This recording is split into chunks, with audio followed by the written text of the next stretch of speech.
Warhawk Beyond 2040, and welcome to another edition of the Progressive Rock and Metal album review series. And today I am going to be taking a look at a brand new 2025 release from guitarist, composer, bandleader, arranger, producer, and multi instrumentalist.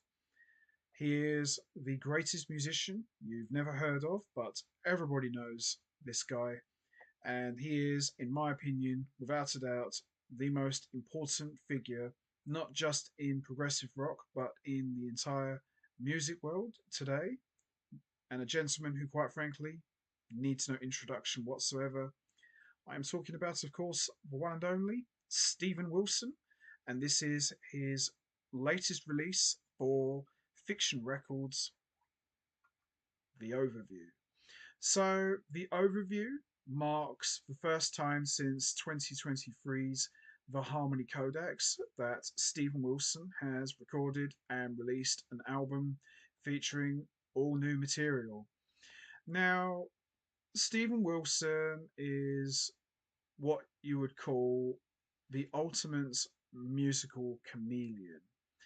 He's a guy who you would say he likes to try out different things. He likes to take chances, always does things his own way, and on most occasions marches to the beat of his own drum.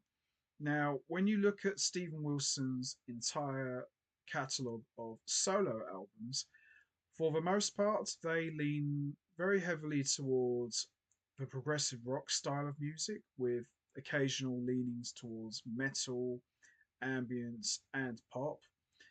But with Stephen Wilson, you really don't know what you're going to get from him. Sometimes he could put out the most darkest, heaviest album you've ever heard.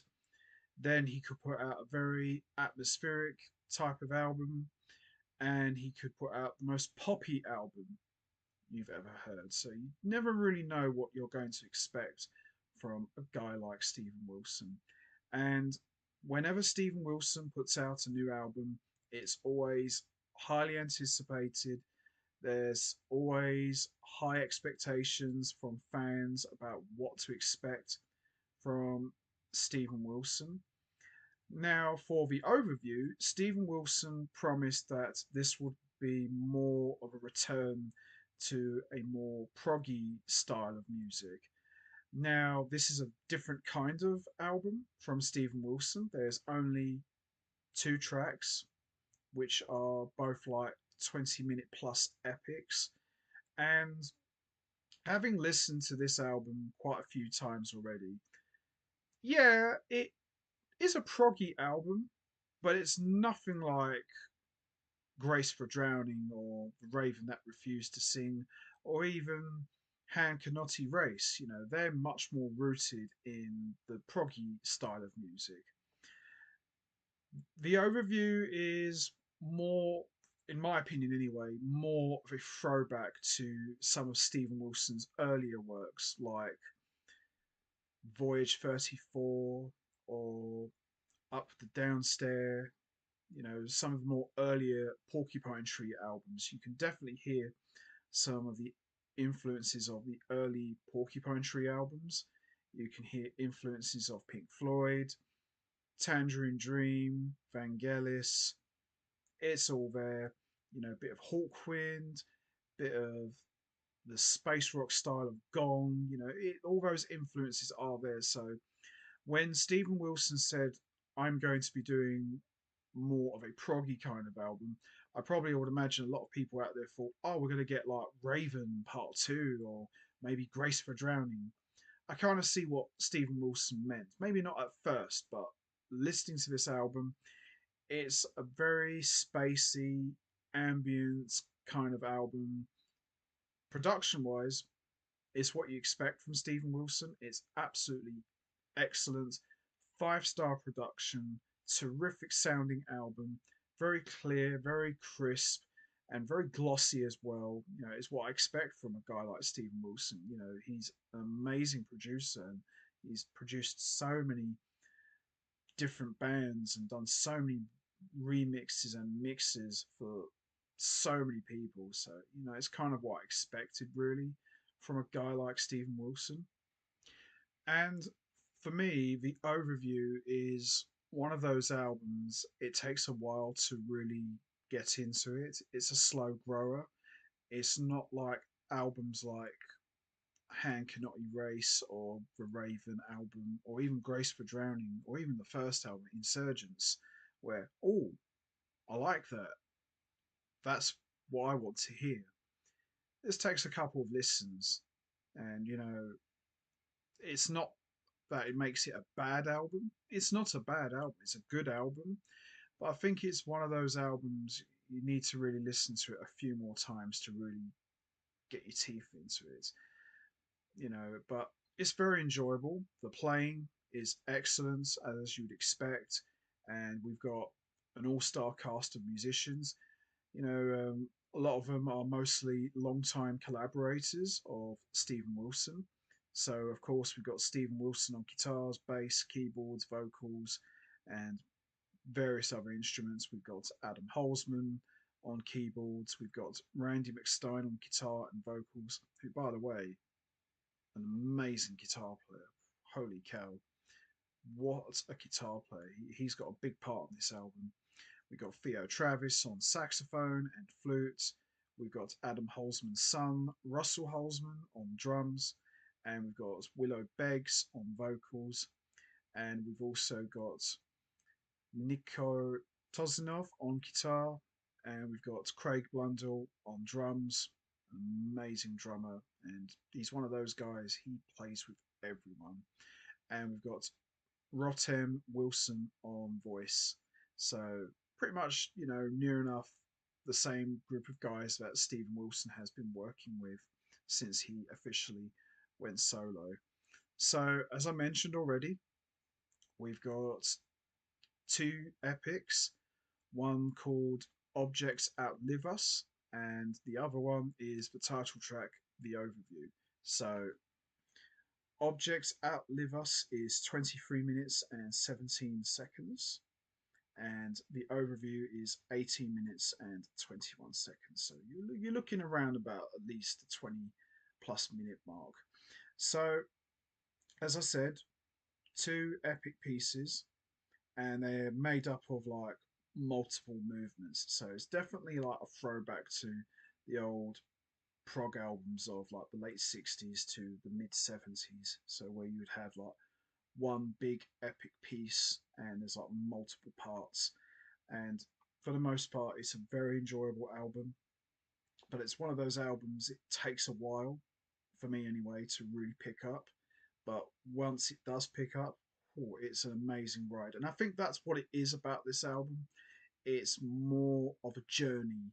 So if anyone's expecting, you know, full on progressive metal, Porcupine Tree style, or maybe some of the more proggier style of the earlier albums, you might not necessarily find it here. You might get little bursts here and there, but it's a much more ambient journey than a full on progressive journey.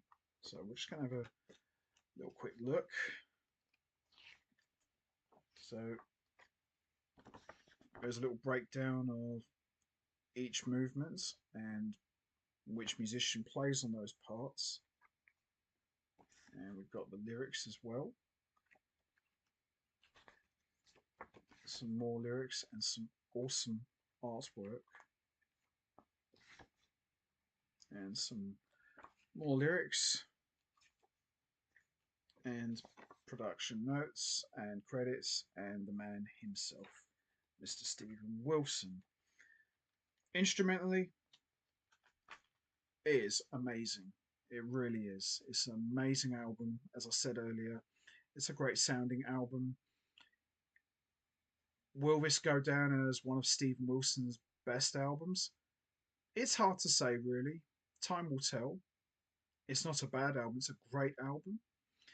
I kind of look at this as a sequel to the Harmony Codex because the Harmony Codex was very much an ambient sounding type of album, but there was still plenty of prog to get your teeth into. One thing I am missing on this album, and I'm a little bit surprised why she's not on here, the lovely Ninette Tayeb, an amazing and very lovely singer. She's pretty much played on a vast majority of Steven Wilson's stuff, so I'm a little bit surprised why she's not on here.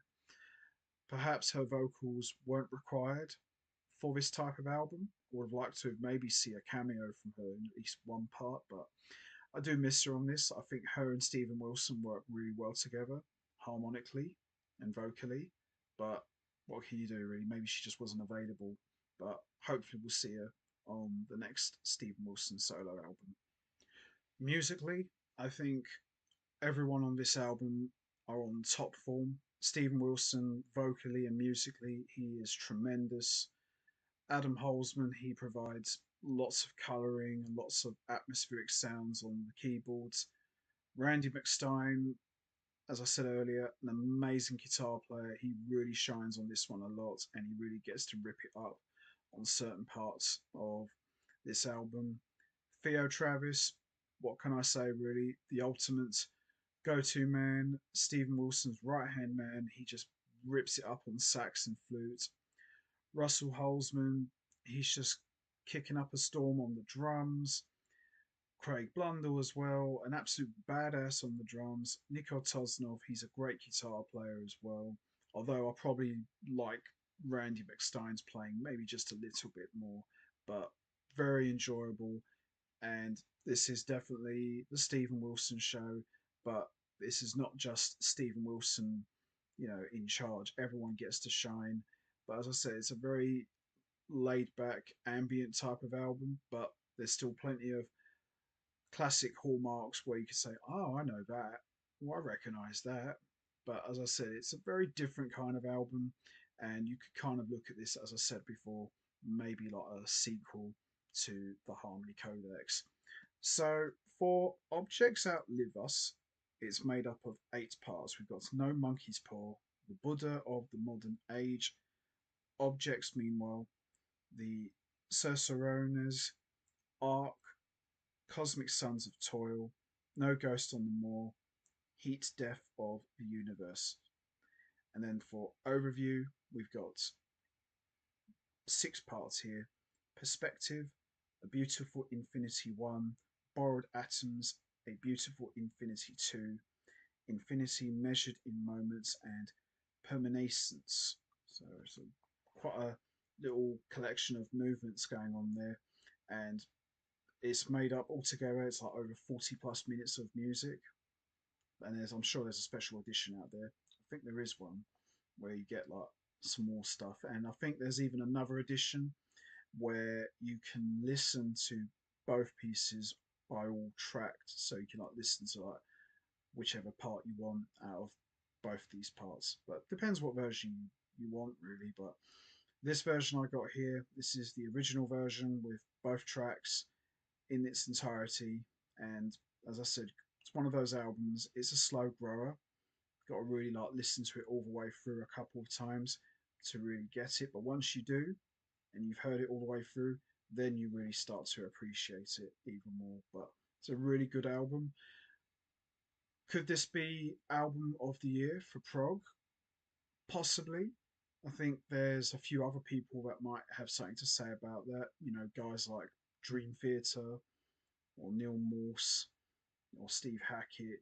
They've got new albums out as well, which are all good.